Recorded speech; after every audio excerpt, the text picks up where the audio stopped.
Good morning students. നമുക്ക് ഒരു exam oriented ആയിട്ട് പെട്ടെന്ന് സമ്മറൈസ് ചെയ്ത് തരാം നമ്മുടെ ഒന്ന് രണ്ട് പ്രധാനപ്പെട്ട പാഠങ്ങൾ. നമ്മൾ ആദ്യം ഡിസ്കസ് ചെയ്യാൻ പോകുന്നത് pain is not the ultimate enemy എന്ന് പറയുന്ന നോർമൻ കസിൻസ് എന്ന് പറയുന്ന ഒരു ജേർണലിസ്റ്റ്, എഡിറ്റർ, ടീച്ചർ. അദ്ദേഹം നമ്മുടെ പ്രത്യേകിച്ച് അമേരിക്കയിലുള്ള പെയിൻ കില്ലർ, മെഡിക്കേഷൻ ഓവർ യൂസിനെ പറ്റി എഴുതിയ ഒരു ചെറിയ ആർട്ടിക്കിളാണ്. നിങ്ങൾക്ക് ഈ ആന്റിബയോട്ടിക് റെസിസ്റ്റൻസ് എന്ന് പറയുന്ന ഒരു വിഷയത്തെ പറ്റി നിങ്ങൾ ചിലപ്പോൾ കേട്ടിട്ടുണ്ടാവും. അതായത് നമ്മൾ സ്ഥിരമായി ധാരാളം ആന്റിബയോട്ടിക് മെഡിസിൻസ് കഴിച്ച് കഴിച്ച് പലപ്പോഴും നമ്മുടെ ശരീരം ചെറിയ പവറുള്ള ഈ പറയുന്ന പല മെഡിസിൻസിനോടും റിയാക്ട് ചെയ്യാതെ വരും. അതായത് ഇപ്പോൾ ഫോർ എക്സാമ്പിൾ എൻ്റെയൊക്കെ ചെറുപ്പത്തിൽ ഈ പറയുന്ന പാരസെറ്റമോളിന്റെ ഈ പറയുന്ന കുറച്ചുകൂടെ വീര്യം കുറഞ്ഞ സാധനമാണ് കിട്ടിക്കൊണ്ടിരുന്നത്. ഇപ്പൊ പാരസെറ്റമോൾ 500 അല്ലെങ്കിൽ 650 കഴിക്കേണ്ട അവസ്ഥയാണ്. അല്ലെ? അപ്പൊ നമ്മൾ ഈ സ്ഥിരമായിട്ട് മരുന്ന് കഴിക്കുന്നത് കൊണ്ട് നമ്മുടെ ശരീരത്തിനെ അത് കാര്യമായി ബാധിക്കുന്നുണ്ട്. അതേപോലെ തന്നെ നമ്മുടെ ശരീരത്തിലെ അണുക്കൾക്ക് അതിനെതിരെ റെസിസ്റ്റൻസ് ഒക്കെ ഉണ്ടായി വരുന്നുണ്ട്. ഓക്കെ, അപ്പോൾ ഇതിവിടെ നമ്മൾ സംസാരിക്കുന്നത് ആന്റിബയോട്ടിക്സിനെ പറ്റിയല്ല, നേരെ മറിച്ച് പെയിൻ കില്ലേഴ്സിനെ പറ്റിയാണ്. നമ്മുടെ ലോകത്ത് ഏറ്റവും അധികം മിസ്യൂസ് ചെയ്യപ്പെടുന്ന, ഓവർ യൂസ് ചെയ്യപ്പെടുന്ന ഒരു ഡ്രഗ്, ഒരു ക്ലാസ് ഓഫ് ഡ്രഗ്സ് ആണ് ഈ പെയിൻ കില്ലർ എന്ന് പറയുന്നത്. ഓക്കെ, ഓരോ വർഷവും ധാരാളം പേരുടെ മരണത്തിന് കാരണമാവുന്ന ഒരു ഡ്രഗ്, പലതരത്തിലുള്ള പെയിൻ കില്ലേഴ്സ് ഈ പറയുന്ന പലതരത്തിലുള്ള മരണത്തിന് കാരണമാവാറുണ്ട്. പലപ്പോഴും മനുഷ്യൻ എന്ത് പ്രശ്നം വന്നാലും ഒരു പെയിൻ കില്ലർ കഴിച്ച് കളയാം എന്നുള്ള ഒരു രീതിയിലോട്ട് മാറുന്ന ഒരവസ്ഥയിൽ അത് കാര്യമായിട്ടുള്ള ഹെൽത്ത് ഇഷ്യൂസ് മനുഷ്യരിൽ ക്രിയേറ്റ് ചെയ്യുന്നുണ്ട്. ഓക്കെ, അപ്പൊ ഇവിടെ അദ്ദേഹം പറഞ്ഞു വെക്കുന്നത് ഈ അമേരിക്കയിലെ ഒരു ഒബ്സഷനാണ് ഈ പെയിൻ കില്ലർ എന്ന് പറയുന്നത്. ചെറിയൊരു വേദന വന്നാലും, ശരീരത്തിന്റെ ഏത് ഭാഗത്ത് ചെറിയൊരു വേദന വന്നാലും ആൾക്കാർ പെയിൻ കില്ലേഴ്സിലോട്ട് പോകും. അതേപോലെ തന്നെ അവിടുത്തെ ഫാർമസ്യൂട്ടിക്കൽ കമ്പനീസ് അഡ്വർടൈസ്മെന്റിലൂടെ, ടെലിവിഷൻസിലൂടെ, മീഡിയ കൾച്ചറിലൂടെ ആൾക്കാരെ ആ രീതിയിൽ അങ്ങ് ഡെവലപ്പ് ചെയ്ത് ബ്രെയിൻ വാഷ് ചെയ്തെടുത്തിരിക്കുകയാണ്. ഓക്കെ, അപ്പോൾ അത് കാരണം തന്നെ ധാരാളം ആൾക്കാർ ഈ പെയിൻ കില്ലേഴ്സിൽ ഡിപ്പെൻഡന്റ് ആയിട്ട് ജീവിതത്തിൽ അതിന്റെ വ്യത്യസ്ത രീതിയിലുള്ള ബുദ്ധിമുട്ടുകൾ, സൈഡ് എഫക്ട്സ് എന്താ പറയാ അനുഭവിക്കുന്നുണ്ടെന്നാണ് പറയുന്നത്. Okay, okay, Americans and fear of pain. Okay, ലോകത്തെ 80%, ലോകത്ത് മൊത്തം ഉണ്ടാക്കുന്ന പെയിൻ കില്ലേഴ്സിൽ 80% കൺസ്യൂം ചെയ്യുന്നത് അമേരിക്കയിലാണെന്ന് പറയുന്നത്. കാരണം എന്താ? അവർ ഭയങ്കര പെയിൻ കോൺഷ്യസ് ആണെന്നാണ് പറയുന്നത്. അത് നമ്മളൊക്കെ ചെറിയൊരു വേദനയല്ലേ എന്ന് പറഞ്ഞ് തള്ളുന്ന സമയത്തും അമേരിക്കക്കാര് കൂടുതലായിട്ട് ഈ പെയിൻ കില്ലേഴ്സിനെ ഡിപ്പെൻഡ് ചെയ്യും. എന്ത് ചെറിയൊരു ഇൻകൺവീനിയൻസ്, ചെറിയൊരു വേദന വന്നാലും ഇവരെന്ത് ചെയ്യും? പെയിൻ കില്ലേഴ്സിനെ ഡിപ്പെൻഡ് ചെയ്യാൻ ശ്രമിക്കും. അത് വലിയ രീതിയിൽ ഇവരുടെ ഹെൽത്തിനെ, ഇവരുടെ ലൈഫ് സ്റ്റൈലിനെ ബാധിക്കുന്നുണ്ട്. അതാണ് ഇവിടെ പറഞ്ഞിരിക്കുന്നത്. This has created a culture of pill grabbers and hypochondriacs. Hypochondriacs എന്ന് പറഞ്ഞാൽ നമ്മുടെ ഹെൽത്തിനെ പറ്റി ഒരു പരിധിക്കപ്പുറം അൺറീസണബിൾ ആയിട്ടുള്ള കൺസേൺ, അതായത് എല്ലാ അസുഖവും എനിക്കുണ്ട് എന്നുള്ളൊരു തോന്നല്, ഹെൽത്തിനെ പറ്റി അതിഭീകരമായിട്ടുള്ള അൺറീസണബിൾ ആയിട്ടുള്ള ഭയത്തെയാണ് ഈ ഹൈപ്പോകോൺട്രിയ എന്ന് പറയുന്നത്. ഓക്കെ, അപ്പൊ പിൽ ഗ്രാബേഴ്സ് എന്തൊരു ഇൻകൺവീനിയൻസ് വന്നാലും ഉടനെ ചാടിക്കേറി ചറപറ പെയിൻ കില്ലേഴ്സ് കഴിക്കുന്ന ഒരു സ്വഭാവം അമേരിക്കക്കാർക്കുണ്ട്. അപ്പൊ ഈ പ്രിസ്ക്രിപ്ഷൻ പെയിൻ കില്ലർ കുറെ പേരുടെ മരണത്തിനും കാരണമാവുന്നുണ്ട്. അതാണ് ഈ പറയുന്നത് റിപ്പോർട്ട് ഫ്രം CDC. CDC എന്ന് പറഞ്ഞാൽ അവിടുത്തെ ഈ പറയുന്ന ഡിസീസ് കൺട്രോൾ സെന്റർ ആണ്. അവര് പറയുന്നത് ഈ വേദന സംഹാരി എന്നുള്ള രീതിയിൽ വിൽക്കുന്ന കാരണം ഈ സാധനം കൊണ്ട് ഓരോ വർഷവും ധാരാളം മരണങ്ങൾ സംഭവിക്കാറുണ്ടെന്നാണ് പറയുന്നത്. ഓക്കെ, ഡോക്ടർ സഞ്ജയ് ഗുപ്ത എന്ന് പറയുന്ന ഇന്ത്യൻ ഒറിജിൻ അമേരിക്കൻ ഡോക്ടർ പറയുന്നത് പലപ്പോഴും ഡോക്ടർമാരും ഈ പറയുന്ന രോഗികളും എന്താ ചെയ്യുക, ഒരു അസുഖം വന്നു കഴിഞ്ഞാൽ, ശരീരത്തിൽ ഒരു വേദന വന്നു കഴിഞ്ഞാൽ ആ വേദനയുടെ കാരണം എന്താണ് എന്ന് മനസ്സിലാക്കാതെ ആ വേദനയ്ക്കുള്ള സൊല്യൂഷൻ മാത്രമാണ് കാണുന്നത്. അത് പെയിൻ കില്ലറിലൂടെയാണ് അവരത് നേടുന്നത്. മനസ്സിലായി? ഇപ്പൊ നമ്മൾ ഈ പനി എന്ന് പറയുന്നത് ഒരു സിംറ്റം ആണ്. ഇത് വേറെ എക്സാമ്പിൾ പറയാണ്. അല്ല, നിങ്ങളുടെ ജോയിന്റ് പെയിൻ ഉണ്ടെന്ന് വിചാരിക്കുക, നിങ്ങളുടെ കാലിലൊരു പെയിന്, അത് വേണമെങ്കിൽ നമുക്ക് പെയിൻ കില്ലർ സ്ഥിരമായിട്ട് കഴിച്ച് ആ വേദന ഇല്ലാതെ ഇങ്ങനെ നടക്കാം. പക്ഷെ ആ പെയിനിന്റെ ഉള്ളിലെ കാരണം എന്താണ്? അത് ചിലപ്പോൾ യൂറിക് ആസിഡോ അല്ലെ കാലിന്റെ തേയ്മാനോ അങ്ങനെ എന്തെങ്കിലും വിഷയങ്ങളായിരിക്കാം. പക്ഷെ ഇന്നത്തെ ആൾക്കാർ, ഇപ്പത്തെ ഒരു വളരെ മോഡേൺ ആയിട്ടുള്ള ഫാസ്റ്റ് പേസ്ഡ് ലൈഫിൽ ആൾക്കാർ അത്തരം കാര്യങ്ങളിലോട്ട് അത്തരം പ്രശ്നങ്ങൾ, അണ്ടർലൈങ് ഇഷ്യൂസ് എന്താണെന്ന് ഡയഗ്നോസ് ചെയ്യാതെ നേരെ പെയിൻ കില്ലേഴ്സിനെ ആശ്രയിക്കുകയാണ്. ഓക്കെ, ഇത് വലിയ രീതിയിൽ ആ മനുഷ്യരിൽ ആരോഗ്യക്കുഴപ്പം ഉണ്ടാക്കുന്നുണ്ട്. Patients also prefer quick relief through pills instead of making lifestyle changes. ഇപ്പൊ ഈ അടുത്തൊരു എക്സാമ്പിൾ ആണ് ഒസംബിക് എന്ന് പറയുന്ന ഒരു മെഡിസിൻ. അത് തടി കുറയാനുള്ള ഇഞ്ചക്ഷൻ ആണ്. അതിപ്പോ ഇന്ത്യയിലൊക്കെ ഇറങ്ങിയിട്ടുണ്ട്. ഇന്ത്യയിൽ ഇറങ്ങിക്കഴിഞ്ഞതോടുകൂടി ഭയങ്കര സെയിൽസ് ആണ്. അതായത് നമ്മളൊരു ചെറിയൊരു ലൈഫ് സ്റ്റൈൽ ചേഞ്ച് വരുത്തിയാൽ തന്നെ നമുക്ക് എന്ത് വരും, ഈ തടി കുറയ്ക്കാനും ഹെൽത്തി ആവാനും കഴിയും. പക്ഷെ ഈ ഒസംബിക് എന്ന് പറയുന്ന ഇഞ്ചക്ഷൻ കൊണ്ട് വളരെ പെട്ടെന്ന് വെറും 1-2 മാസം കൊണ്ട് തടി കുറച്ചെടുക്കാം എന്നുള്ള വിശ്വാസത്തിന്റെ പുറത്ത് ആൾക്കാർ ഇപ്പൊ അത് ചൂടപ്പം പോലെ വിറ്റുപോയിക്കൊണ്ടിരിക്കുക. നമുക്ക് ഈ ഡ്രഗിന്റെ ഒരു ഒരു 5 വർഷം കഴിഞ്ഞിട്ട് എന്താണ് നമ്മുടെ ബോഡീനെ ഇതെങ്ങനെ ബാധിക്കുക എന്നുള്ളതിനെ പറ്റിയൊക്കെ വളരെ കുറച്ച് സ്റ്റഡീസോ എവിഡൻസസോ ഉള്ളൂ. ഓക്കെ. അപ്പോൾ നമ്മുടെ ഈ പറയുന്ന ഒരു ഡിപ്പെൻഡൻസിയാണ്, എന്ത് വന്നാലും മരുന്ന് കഴിക്കാം. അല്ലെ, നമ്മൾ പഴയ ആൾക്കാരൊക്കെ അല്ല നിങ്ങളുടെ ഗ്രാൻഡ് പാരന്റ്സ് ഒക്കെ പലപ്പോഴും മരുന്ന് വാരിക്കോരി കഴിക്കുന്നതിനെ എതിർക്കുന്ന കണ്ടിട്ടുണ്ടാവും. അല്ല, ഇതിന് കാരണം എന്താ? ചെറിയ ലൈഫ് സ്റ്റൈൽ ചേഞ്ചസോ ഭക്ഷണ രീതിയോ മാറ്റിയാൽ തന്നെ ഈ ഇഷ്യൂസ് ഒക്കെ അഡ്രസ് ചെയ്യാൻ കഴിയും. Okay. Pain and ignorance. Okay. Cousins says that people knows the names of many painkillers, but they know very little about pain itself. This ignorance is danger. He explains that 90% of pain is self-limiting, meaning it disappears naturally without major treatment. അപ്പൊ എന്തെങ്കിലും പ്രത്യേകിച്ച് ആക്സിഡന്റിന്റെ ഒന്നും കാര്യമല്ല കേട്ടോ പറയുന്നത്. അങ്ങനെ trauma ആയിട്ട് ബന്ധപ്പെട്ട പെയിൻ അല്ല. അല്ലാതെ നമ്മുടെ ശരീരത്തിൽ വരുന്ന 90% പെയിനും നാച്ചുറൽ ആയിട്ട് തന്നെ നമുക്ക് മാറ്റിയെടുക്കാൻ പറ്റുന്നതാണ്. ലൈഫ് സ്റ്റൈൽ ചേഞ്ചിലൂടെ ആവാം, എക്സസൈസിലൂടെ ആവാം, ഭക്ഷണം ക്രമീകരിക്കുന്നതിലൂടെ ആവാം. 90% അങ്ങനെ മാറുന്ന പെയിൻ ആണ്.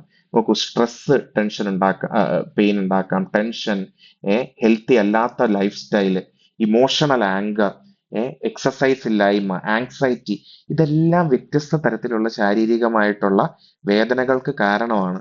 പക്ഷെ ഇത് അഡ്രസ് ചെയ്യാതെ മനുഷ്യൻ പെയിൻ കില്ലർ കഴിക്കുമ്പോൾ എന്ത് സംഭവിക്കും? ഈ ഇഷ്യൂസ് ഒക്കെ നമ്മുടെ ശരീരത്തിൽ തുടരും, നിലനിൽക്കും. പക്ഷെ ഈ പെയിൻ കില്ലർ കൊണ്ട് അത് ജസ്റ്റ് ഒരു ടെമ്പററി റിലീഫ് മാത്രമാണ് നമുക്ക് ലഭിക്കുന്നത്. പല ടൈപ്പിലുള്ള പെയിൻ കില്ലേഴ്സ് ഉണ്ട്. പെയിൻ കില്ലേഴ്സ് എന്ന് പറഞ്ഞാൽ അത് എങ്ങനെയാ ഫങ്ഷൻ ചെയ്യുന്നത്? ഈ പെയിൻ കില്ലർ എന്ന് പറഞ്ഞാൽ നമ്മുടെ ഈ പെയിനിന് കാരണം, ഇപ്പൊ ഞാൻ നേരത്തെ പറഞ്ഞ കാലുവേദനയ്ക്ക് യൂറിക് ആസിഡ് ആണ് കാരണമെങ്കിൽ ആ യൂറിക് ആസിഡിന്റെ പ്രൊഡക്ഷനെ നിർത്തുകയല്ല ചെയ്യുക. അത് ആകെ ചെയ്യുന്നത് ഇതാണ്: നമ്മുടെ ശരീരത്തിലെ ഈ നെർവ്സിൽ ഈ പറയുന്ന പെയിന് നമ്മുടെ ശരീരത്തിലോട്ട് എത്തിക്കുന്ന, അല്ലെ നമ്മൾ ഫീൽ ചെയ്യിക്കുന്ന പെയിന് ഫീൽ ചെയ്യിക്കുന്ന ഭാഗത്തെ അതങ്ങ് ബ്ലോക്ക് ചെയ്തിടും. ചിലപ്പോ നമ്മുടെ ശരീരത്തിന്റെ ഉള്ളിൽ ആ പ്രശ്നങ്ങളൊക്കെ ഉണ്ട്, പക്ഷെ നമുക്കത് ഫീൽ ചെയ്യില്ല എന്ന് മാത്രമേ ഈ പെയിൻ കില്ലർ കൊണ്ട് ഗുണമുള്ളൂ. ഓക്കെ. അപ്പൊ അതൊരു ഒരു റിയൽ ആയിട്ടുള്ള ഒരു സൊല്യൂഷൻ അല്ലല്ലോ നമ്മുടെ ഇഷ്യൂസിന്. ഓക്കെ. അതാണ് ഇപ്പൊ പറയുന്നത്. ഈ aspirin, sleeping pills, tranquilliser, opioids, analgesic drugs, ഇതൊക്കെ വ്യത്യസ്ത തരത്തിലുള്ള പെയിൻ കില്ലേഴ്സ് ആണ്. Their misuse can lead to addiction. നമ്മൾ അതിന് അടിമകളായി മാറാം. ഓവർഡോസ്, പലപ്പോഴും നിങ്ങൾ ഡ്രഗ് ഓവർഡോസ് എന്നൊക്കെ കേട്ടിട്ടുണ്ടാവും.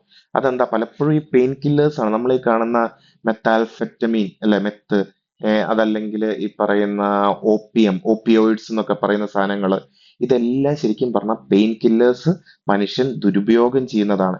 ആസ്പിറിൻ നോക്കുക, ലോകത്ത് ഏറ്റവും കൂടുതൽ കൺസ്യൂം ചെയ്യപ്പെടുന്ന പെയിൻ കില്ലർ ആണ് ആസ്പിറിൻ. പലരും ഈ പറയുന്ന നമ്മൾ മുട്ടായി കഴിക്കുന്ന പോലെയാണ് ആസ്പിറിൻ കഴിക്കുന്നത്. തലവേദനയ്ക്ക് ആസ്പിറിൻ, വയറുവേദനയ്ക്ക് ആസ്പിറിൻ, എല്ലാ വിഷയത്തിലും ആസ്പിറിൻ. അമേരിക്കയിലൊക്കെ ഈ ടിന്നിലാണ് ഈ ആസ്പിറിൻ കിട്ടുക.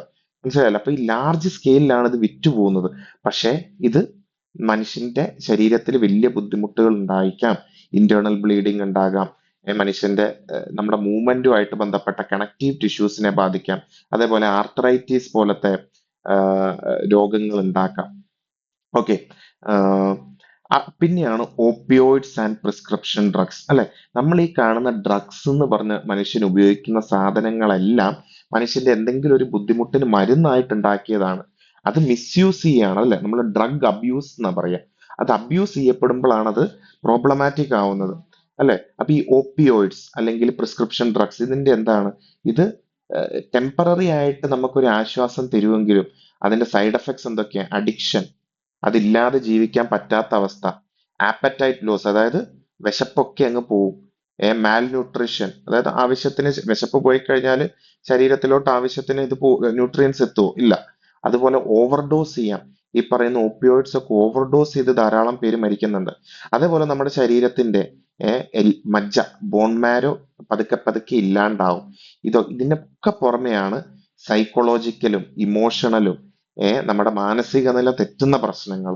ഓക്കെ, ഇതൊക്കെ ഈ പറയുന്ന ഡ്രഗ് അബ്യൂസ് കാരണമാണ്. അതേപോലെ തന്നെയാണ് ആഹ് ഈ അത്ലീറ്റ്സ് ഒന്ന് ആലോചിച്ച് നോക്ക്. ഈ വലിയ ആഹ് ആഹ് ഭയങ്കര ഹെവി ബോഡി യൂസ് വരുന്ന അത്ലീറ്റ്സ്, അവര് പലപ്പോഴും എന്ത് ചെയ്യും?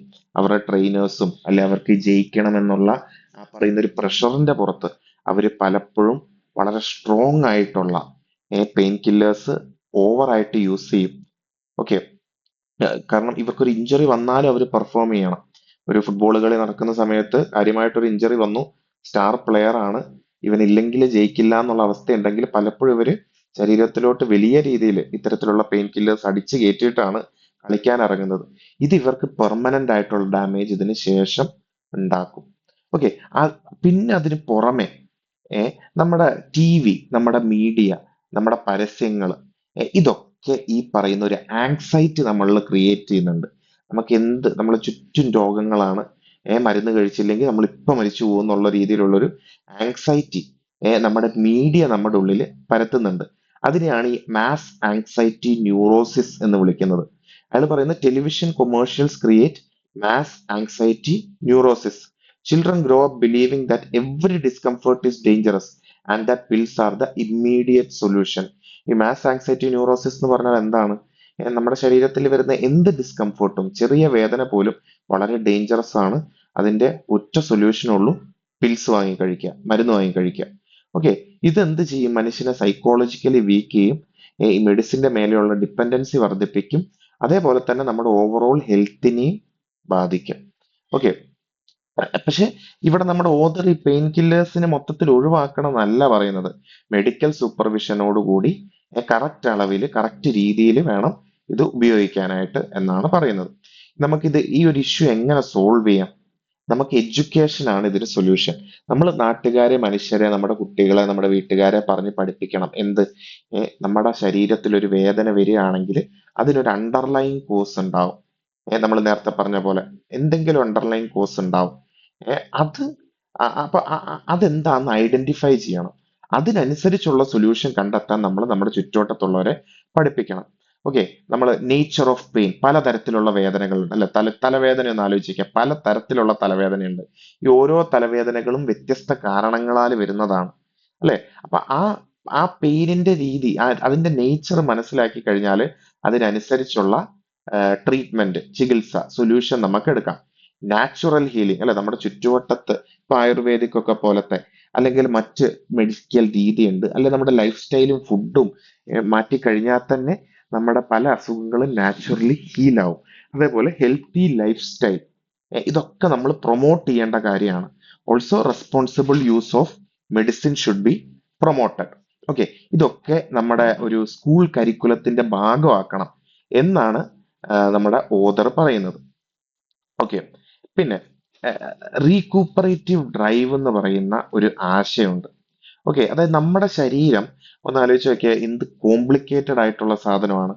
അപ്പോൾ നിങ്ങളുടെ കാലൊന്ന് മുറിഞ്ഞു, നിങ്ങൾ പ്രത്യേകിച്ച് മരുന്നൊന്നും കഴിച്ചില്ലെങ്കിൽ തന്നെ പതുക്കെ ആ മുറിവ് ഉണങ്ങും, കരിഞ്ഞ് ഉണങ്ങും അല്ലെ? അപ്പൊ നമ്മുടെ ശരീരത്തിന് ഒരു സെൽഫ് ഹീലിംഗ് കപ്പാസിറ്റി ഉണ്ട്.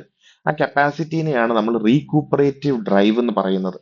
അതായത് the body has natural ability to heal itself if it is treated properly and given care and respect. നമ്മൾ കറക്റ്റ് ആയിട്ട് നമ്മുടെ ശരീരത്തെ കൊണ്ടു നടന്ന ഈ പറയുന്ന ശരീരത്തിൽ വരുന്ന വലിയൊരു ശതമാനം പ്രശ്നങ്ങളെയും ശരീരം തന്നെ സോൾവ് ചെയ്തോളും. ഓക്കെ, അപ്പൊ ഇത്തരത്തിലുള്ള ഒരു റീകൂപ്പറേറ്റീവ് ഡ്രൈവ് വളർത്തിയെടുക്കാൻ നമ്മൾ ശ്രമിക്കണം. ഈ നാച്ചുറൽ ആയിട്ട് നമ്മുടെ ശരീരത്തെ ഹീൽ ചെയ്യാൻ നമ്മുടെ ശരീരത്തെ നമ്മൾ തയ്യാറാക്കി എടുക്കണം. ഇത്രയേ ഉള്ളൂ ഈ പാഠത്തിൽ. ഓക്കെ, ഞാൻ ഈ നോട്ട്സ് നിങ്ങൾക്ക് ഷെയർ ചെയ്യാം. Thank you.